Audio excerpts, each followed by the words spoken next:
একটা বাড়ির বৌমা যখন বাড়ি ছেড়ে চলে যায়, তার আলাদা থাকা সবাই দেখতে পারে, কিন্তু ওই বাড়িতে থেকে অপমানিত হওয়া, ভিতরে ভিতরে কষ্ট পাওয়া, বাপের বাড়ির নামে নিন্দে করা, এগুলো কিন্তু কেউ দেখতে পায় না। কি বন্ধুরা, কথাটা ঠিক বললাম তো? আমরা কিন্তু সবসময় বাইরেটা দেখেই বিচার করি, ভিতরটা কিন্তু কেউ আমরা দেখি না।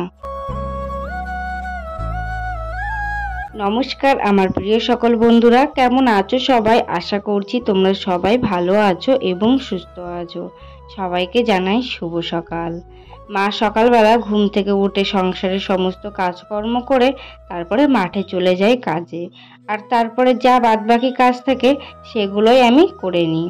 এই যে মা সকালবেলা উঠোনটা ঝাড়ু দিয়ে আর থালা বাসনটা মেজে চলে গিয়েছে কাজে, আর তারপরে আমি ঘুম থেকে উঠে এইদিকে বাসি রান্নাঘরটা লেপে নিচ্ছি, নিয়ে সকালে আমার যে সমস্ত কাজ থাকে আমি সেগুলো করে নিই। বিয়ে না হয়ে আস্তে আস্তেই সংসারের সমস্ত কাজকর্ম কিন্তু চাপিয়ে দেওয়া হয়েছিল আমার ঘাড়ে। তো এখন অসুবিধা হয় না। যখন প্রথম প্রথম বিয়ে করে এই বাড়িতে এসেছিলাম তখন না প্রচুর পরিমাণে কষ্ট হতো, আর চোখ দিয়ে শুধু জলই পড়ে যেত, কিন্তু কেউ কখনো জানতেই পারতো না। তো এখন কাজগুলো করতে করতে সব কিছুই শিখে গিয়েছি, এখন আর না কোনো কষ্টই হয় না। কিন্তু আমার এই কাজগুলো দেখে আমার প্রিয় সকল বন্ধুদের খুব কষ্ট হয়। তারা আমাকে বলে, তোমার এত বড় অপারেশন, তুমি তাও কি করে সব কাজকর্ম করো? একটু কাজ কম করবে বনু। তো সত্যি এত ভালোবাসা তোমরা আমাকে দাও, আমার ভীষণ পরিমাণে ভালো লাগে। আর এইদিকে আমার ঘর বারান্দাটা মোছাও কমপ্লিট হয়ে গিয়েছে। এরপর চলে গিয়েছি ছাগলের ঘরে, ছাগলদেরকে বার করে কিছু খেতে দিতে হবে তার জন্য। তো চলো কিছু মিষ্টি কমেন্টে রিপ্লাই দিয়ে দিই। জুলি চ্যাটার্জি বলে একটা দিদিভাই আমাকে কমেন্ট করেছে, তুমি ওখানে কিভাবে যোগাযোগ করলে, প্লিজ একটু বলো। মানে আমি আগের দিন যে কল্যাণী এমসির ভিডিওটি দিয়েছিলাম, উনি হয়তো ওই কথাটাই শুনেছে। তো দিদিভাই, যদি তুমি কল্যাণী এমসির কথাটা শুনে থাকো তাহলে হচ্ছে কল্যাণী এমসি আমি যোগাযোগ করেছিলাম, আমার বাবা না যোগাযোগ করে দিয়েছিল, মানে বাড়ি থেকে অ্যাপার্টমেন্ট তুলেছিল। তোমার যদি কোনো যোগাযোগ থাকে অ্যাপার্টমেন্ট বাড়ি থেকে তুলে নিতে পারো, আর না হলে ওখানে গিয়েও অ্যাপার্টমেন্ট তোলা যায় কল্যাণী গিয়ে। আর যদি তুমি ভেলোরের কথা বলো তো তুমি ওইখানে একাই যেতে পারো, ওখানে গিয়ে একাই সব কিছু করতে পারো, কারোর সহায়তা লাগে না কোথাও ডাক্তার দেখাতে গেলে। তো আমার বাবা যেহেতু জানে, তার জন্য বাবাই হচ্ছে আমার অ্যাপার্টমেন্টটা তুলে দিয়েছিল কল্যাণী যাওয়ার জন্য। তো আবার আমি যাচ্ছি এক সপ্তাহ পরে কল্যাণী, তখন আবারও দেখতে পাবে, আর তখন পুরো ভিডিওটা পুরো ঘটনাটা আমি তখন বলবো যে কিভাবে আমি যোগাযোগ করেছি, বা ওখানে গিয়েও তোমরা কিভাবে যোগাযোগ করতে পারবে। তো আশা করছি দিদিভাই তুমি তোমার কোশ্চেনের উত্তর পেয়ে গিয়েছো। আর এদিকে দুপুরবেলা রান্না করব। তোর বাড়িতে রান্না করার মতো না কিছুই ছিল না। আগের দিন হাজবেন্ড দিদিদের বাড়ির থেকে গিয়ে পেঁপে এনেছিল, সেই পেঁপেটা আর সোয়াবিন দিয়ে রান্না হবে। আর এদিকে কচুর পাতা তুলে নিচ্ছি, এই কচুর পাতাটাই রান্না হবে। জানো, গ্রাম অঞ্চলে আমি সবসময় বলে থাকি বাজার না করলেও না চলে যাই, একটু বাগান আগান থেকে কুড়িয়ে কাড়িয়ে কোনো সবজি আনলিও। যেমন হচ্ছে আজকে বাড়িতে কিছু ছিল না, তার জন্য চলে এলাম কলপাড়ে, এসে এখান থেকে কয়েকটা কচুর পাতা তুলে নিয়ে যাচ্ছি, এটাই রান্না হবে। আর কচুর পাতা খেতে জানো তো আমার ভীষণ পরিমাণে ভালো লাগে, কিন্তু ভালো লাগলেও কোনো উপায় নেই। ওই যে কচুর পাতা খেলে আমার ভীষণ পরিমাণে সমস্যা হয়, ঘুমাতে পারি না, নাক দিয়ে ওই কচুর পাতাটা বেরিয়ে আসে। তো আমার অনেক সমস্যা হয়, যা আমি কখনো কাউকে বলে বোঝাতে পারবো না। তো যাই হোক, এইদিকে দেখো কচুর পাতাটা বেছে তারপরে কেটে নিচ্ছি।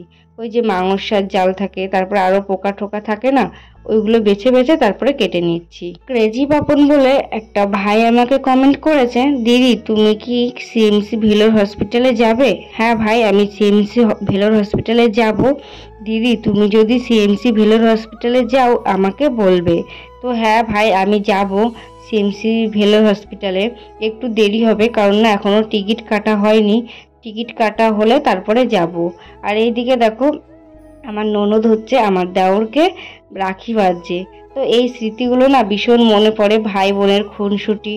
তো এইখানে রাখি বাঁধতে বাঁধতেও অনেক কথাবার্তা হচ্ছিল।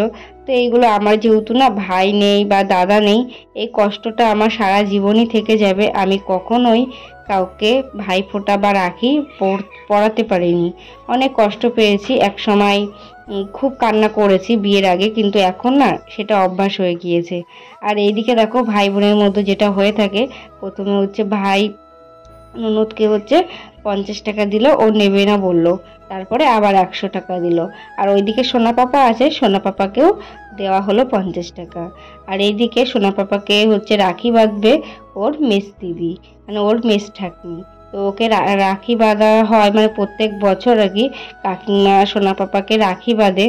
আর এ না ভীষণ খুশি, রাখি যেদিন দেখেছে যে রাখি এনেছে সেদিন থেকেই বেজায় খুশি। রাত্রে ঘুম হারিয়েছিল, সকালবেলা উঠেই রাখি বাঁধার জন্য কান্না শুরু। তো স্নান টান করিয়ে তারপরে কাকিমা মাঠের থেকে বাড়িতে আসার পরে ওকে রাখিটা বেঁধে দিয়েছিল। আর এইদিকে কি হয়েছিল জানো তো, ওজন সোনা পাপাকে কাকিমা টাকা দিয়েছিল 50 টাকা, মানে দিদি ভাইকে টাকা দিয়েছে, এমন একটা ব্যাপার। আর এইদিকে দেখো দুপুরবেলা ওই যে তোমাদেরকে বলেছিলাম কচুর পাতা খেলে আমার অসুবিধা হয়, তো কচুর পাতাটা খেয়ে যখন ঘুমিয়েছিলাম নাক দিয়ে প্রচণ্ড পরিমাণে জ্বালা হচ্ছিল আর কচুর পাতা বেরোচ্ছিল। তো এদিকে দেখো চোখ দিয়ে পুরো জল বেরিয়ে গিয়েছে, পুরো এত পরিমাণে সমস্যা হয় আমার যে আমি কাউকে কখনো বোঝাতে পারবো না। আর এই কষ্টটা আমার সারা জীবন মানে কান্না করিয়ে ছুটিয়ে নিয়ে বেড়াচ্ছে। আমি বুঝতে পারছি না কি করা উচিত, কি হবে। আর যখন এই নাকটা জ্বালা করে না ভীষণ পরিমাণে কষ্ট হয়, ভীষণ পরিমাণে, যেটা আমি কখনো কাউকে বোঝাতে পারবো না। তো অনেক বেশি কষ্ট হয়, জানি না এটা সারা জীবন হয়তো আমাকে এইভাবে বয়ে নিয়ে যেতে হবে। তো খুব কষ্ট হয়, জানি না এর কোনো বিকল্প ব্যবস্থা আছে কি। সিএমসি ভিড়ের হসপিটালে খুব তাড়াতাড়ি যেতে হবে, না হলে হয়তো আমার মৃত্যুটাই হয়ে যেতে পারে, এতটাই খারাপ অবস্থা আমার হচ্ছে মাঝে মধ্যে। আর এইদিকে দেখো বিকেলবেলা মা হচ্ছে কচুরি পানা এনে দিয়েছিল কটা শ্যাওলা, এটা হচ্ছে তোমার এই যে পদ্ম গাছের ভিতরে দেব। তো আমি একদমই জানি না পদ্ম গাছের কিভাবে যত্ন করতে হয়, ওই যে ফোনে দেখি, ফোনে যতটুকু দেখি সেটা করারই চেষ্টা করি। তো বন্ধুরা আজকের ভিডিওটি খুব একটা বড় করব না, যদি তোমাদের ভিডিওটি ভালো লেগে থাকে তাহলে একটা লাইক কমেন্ট এবং চ্যানেলটা সাবস্ক্রাইব করে দিও। আরও আমার ভিডিওতে যারা যারা কমেন্ট করেছে তাদের নাম হলো ইউজার WS প্রধান, চাইতালিমাল, সীমা সর্দার। অনেক অনেক ধন্যবাদ আমার ভিডিওতে এত সুন্দর সুন্দর কমেন্ট করার জন্য। আর এইদিকে দেখো পদ্মপুকুর বলতে পারো, আমার পদ্মপুকুরটা কেমন লাগছে কমেন্ট করে